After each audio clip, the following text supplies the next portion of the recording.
초입으로 이제 시작되고 있다라는 거. 앞으로는 굉장히 폭발적인 성장세가 여러분 부자 되고 있으시죠? 부자 되는 강입니다. 여러분, 저 같은 경우는 부동산 얼마만큼 보유한다라고 말씀드린 적이 있나요? 평생 보유하는 걸 굉장히 좋아한다라고 말씀드렸습니다.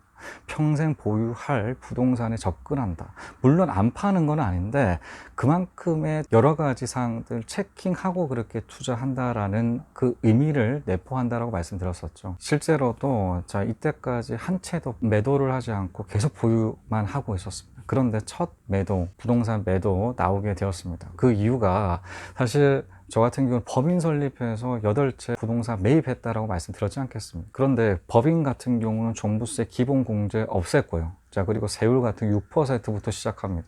자, 그러다 보니 제가 보유하고 있는, 자, 법인 물건으로 보유하고 있는 그 8건에 해당되는 종부세가 계산해 봤더니 4,800 정도가 나오더라고요. 내년마다 4,800 내야 되기 때문에, 자, 이게 너무 부담스러워서 자, 개인으로 변경한다라고 말씀드렸지 않겠습니까? 자, 그러거든 그 건 8건을 법인으로 매도를 했죠. 자, 누구한테 매도했냐?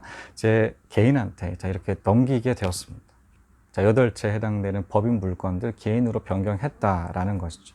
이번 8건 역시도 마찬가지 셀프 등기 준비했었는데, 준비하고 뭐 소유권 이전 다 했는데, 빡시더라고요. 역시나 마찬가지 소유권 이전이 한두 개가 아니라 한 8건 가까이를 이렇게 진행하다 보니까 해야 될 것들이 너무 많았던 것 같습니다.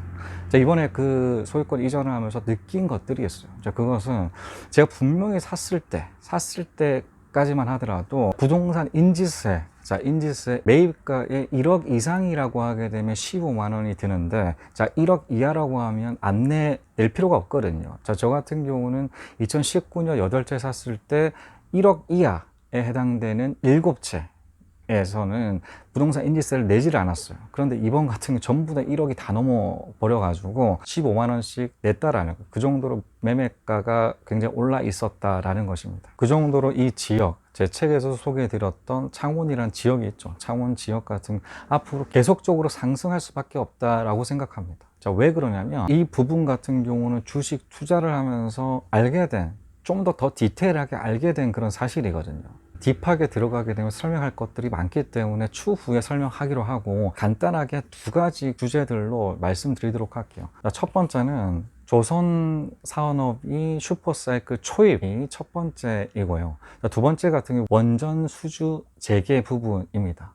사실 창원이 급격하게 폭락했던 2가지 원인을 찾는다라고 하면, 자, 이렇게 조선과 원자력 때문이었는데 이 2가지 사업들이 거의 초입으로 이제 시작되고 있다라는 거. 앞으로는 굉장히 폭발적인 성장세가 예상되는 그런 산업이기 때문에 여러 가지 다양한 다른 이유들도 굉장히 많지만 올라갈 이유, 자, 창원의 집값들이 오를 수밖에 없는 다양한 이유들이 너무 많은데, 자, 크게 2가지 꼽는다라고 하면 이런 조선과 원자력이 있다라는 것입니다. 자, 이 부분에 대해서도 다음에 디테일하게 다루도록 하겠습니다.